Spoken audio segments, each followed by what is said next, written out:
سال اول کے تمام طلباء و طالبات، ہم سیمسٹر سیکنڈ میں جو سبق دیا ہوا ہے، ہمارے پاس پیپر ہے، اس کا نام ہے غزل، علم بیان اور تختی۔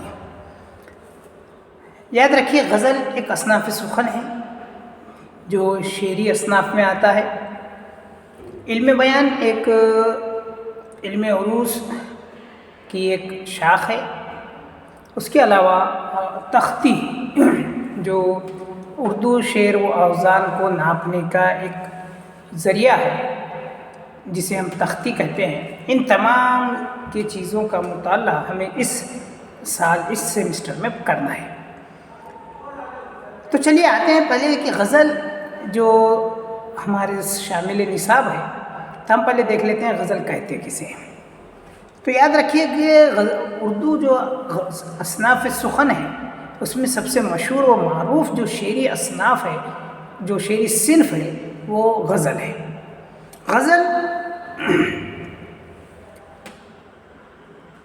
غزل سب سے قدیم صنف ہے اور ہر دور میں یہ کافی مشہور و معروف رہی ہے۔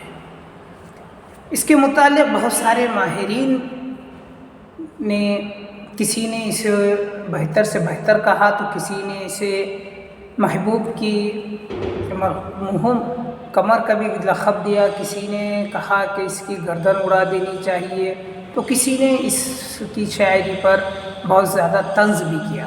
لیکن یہ صنف سخن آج بھی اسی طرح سے مقبول و معروف ہے جو قدیم زمانے میں ہوا کرتی تھی۔ تو اس کی مقبولیت کے اسباب کیا ہے؟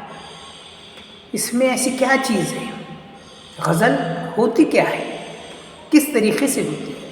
اس کی حیت کیا ہے؟ اس میں کن موضوعات کو پیش کیا جاتا ہے؟ غزل یہ اردو شاعری کی کون سی صنف ہے؟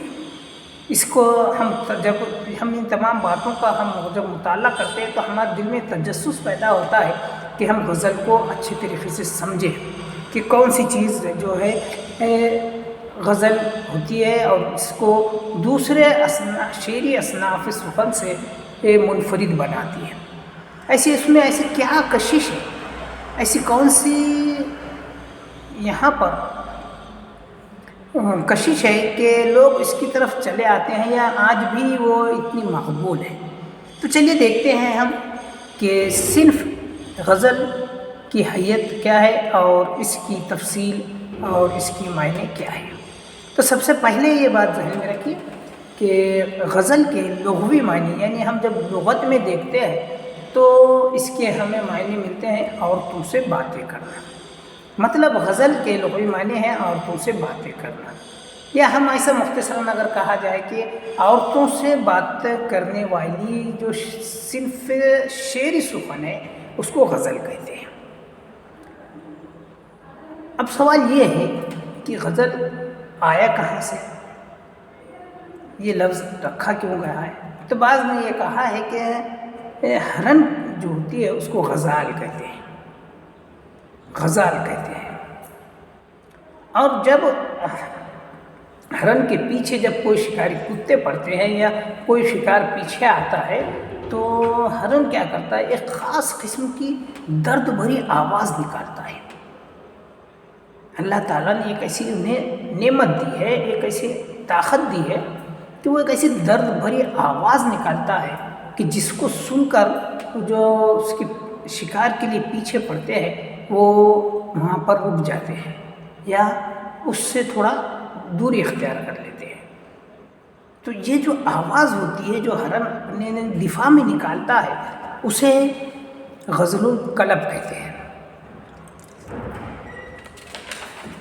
اور اسی سے اس کو آگے چل کر، اسی لیے ہم کبھی بھی اکثر دیکھتے ہیں کہ کہا جاتا ہے کہ نام ہم دیکھتے ہیں کہ غزالہ نام رکھا جاتا ہے، مطلب کیا ہے؟ ہرن جیسی آنکھوں والی۔ تو یہ اسی سے تھوڑا مطابقت رکھتے ہوئے یہاں پر بات کہی جاتی ہے۔ اس کے علاوہ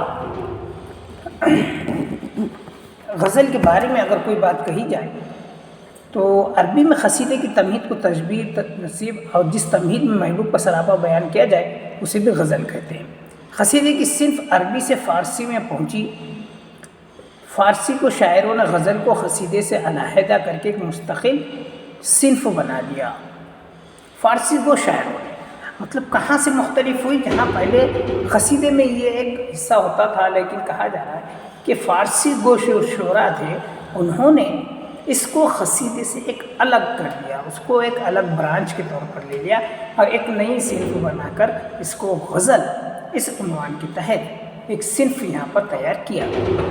قصیدے کی طرح غزل کا پہلا شعر جس کے دونوں مصرے ہم قافیہ ہوتے ہیں اسے مطلع کہتے ہیں. اور غزل کا اور ایک دوسرا بھی مصرع اسی طریقے سے ہو، یعنی ہم قافیہ ہم ردیف. یاد رکھیے، ہم قافیہ ہم ردیف. قافیہ کسے کہتے ہیں؟ قافیہ مطلب وہ لفظ، وہ الفاظ جو جن کی آوازیں ایک جیسی ہوں، جن کی آوازیں ایک جیسی ہو، اسے قافیہ کہتے ہیں. میں مثال آگے بتاؤں گا کہ جیسا دل نادا تجھے ہوا کیا ہے، آخر اس درد کی دوا کیا ہے. ہوا اور دوا ایک جیسے آواز والے ہیں، اور الفاظ الگ الگ ہیں، لفظ الگ الگ ہیں، لیکن آوازیں ایک جیسی ہیں. تو یہ جو ایک جیسی آواز والے الفاظ ہوتے ہیں انہیں قافیہ کہتے ہیں. اور اس کے بعد جو ایک جیسے لفظ رہتے ہیں، ایک جیسے، ٹھیک ہے، پہلے کیا تھا؟ ایک جیسی آواز والے، وہ قافیہ. اور ایک جیسے یعنی دکھنے میں ایک ہی طریقے ہو، ایک ہی طرح ہو، وہی لفظ جو بار بار آئے وہ قافیے کے بعد جو بار بار لفظ آتا ہے اور ایک ہی جیسا ہوتا ہے. اور غزل کے پہلے مصرے کے ساتھ، پہلے دو مصروں میں تو ہوتی ہے، لیکن غزل کے دوسرے مصرے میں یہ رہتا ہے اور یہ کبھی بدلتا نہیں ہے. پوری غزل میں ایک ہی لفظ ہوتا ہے، ایک ہی جیسا ہوتا ہے، اسے کہتے ہیں ردیف. ردیف کسے کہیں گے؟ جو قافیے کے بعد آتا ہے اور ایک جیسے الفاظ ہوتے ہیں. جو غزل کے پہلے دو مصروں کے علاوہ غزل کے تمام اشعار کے دوسرے مصرے میں آتے ہیں اور ایک جیسے ہوتے ہیں، اسے ردیف کہا جاتا ہے. تو کہا یہ گیا ہے غزل کی اگر ہم تعریف یا اس کی ہم تحریر بیان کی جائے تو یہ کہہ سکتے ہیں کہ غزل کا پہلا شعر جس کے دونوں مصرے ہم قافیہ ہم ردیف ہوتے ہیں اسے مطلع والا شعر کہتے ہیں. تو اسے کیا کہتے ہیں؟ مطلع، شعر مطلع، یعنی جس کے دونوں مصرے ہم قافیہ ہم ردیف ہوتے ہیں.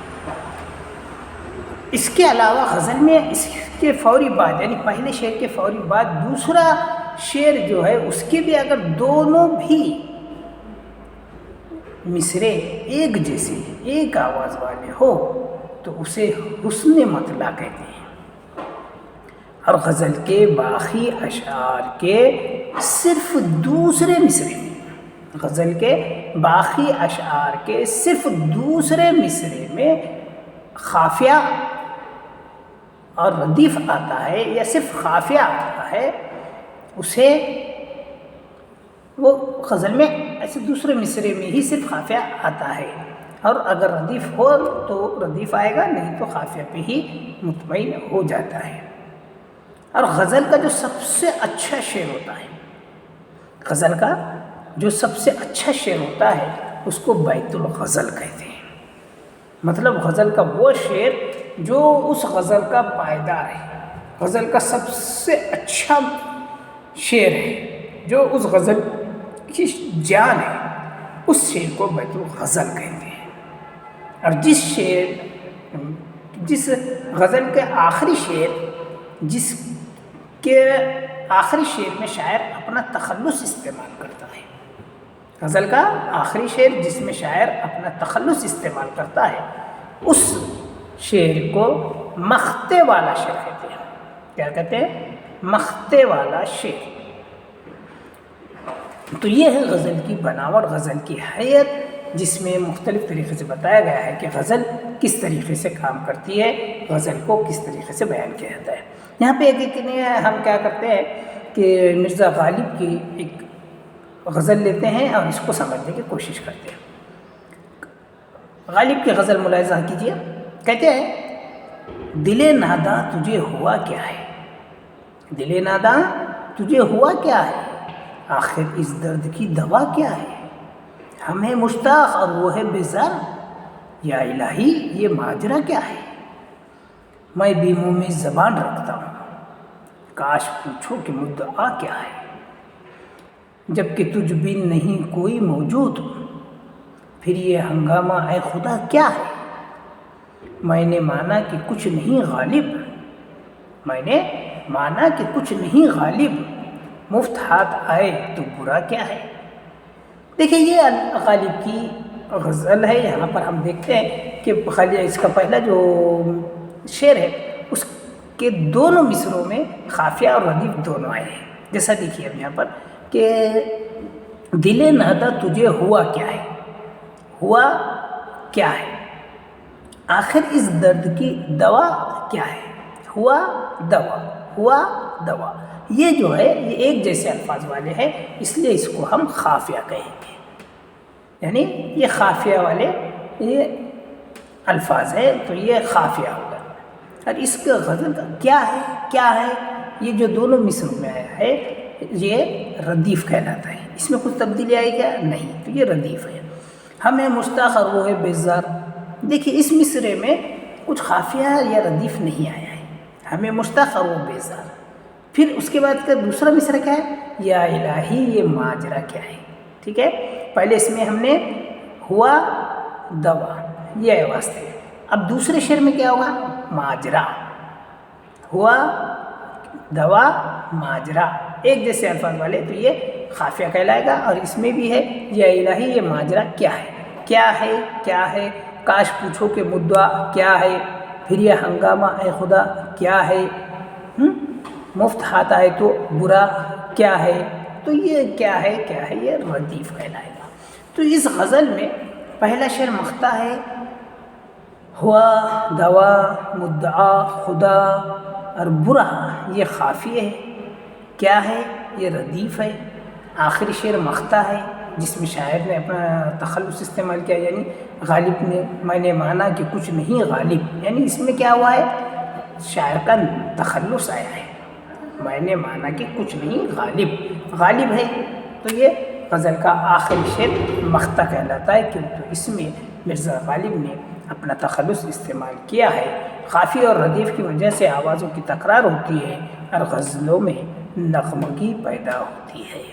تو خیر یہ تھے آج ہم پڑھے ہیں کہ غزل کی کہتے کسے ہیں اور غزل کی حیت کیا ہے، یعنی ساخت کیا ہے، بناوٹ کیا ہے، کیسے پہچانے ہم کہ یہ غزل ہے۔ تو یہ تمام باتیں تھیں، اس کے پہلے شعر کو، دوسرے شعر کو اور آخری مختہ والے شعر کو کیا کہتے ہیں، کس طریقے سے اس کے نام ہے، خافیہ کیا ہے، ردیف کیا ہے، ان تمام کا ہم نے تفصیلی مطالعہ کیا ہے۔ ہم آگے کے اس میں غزل کی خصوصیات کیا ہے اس کا ہم مطالعہ کریں گے۔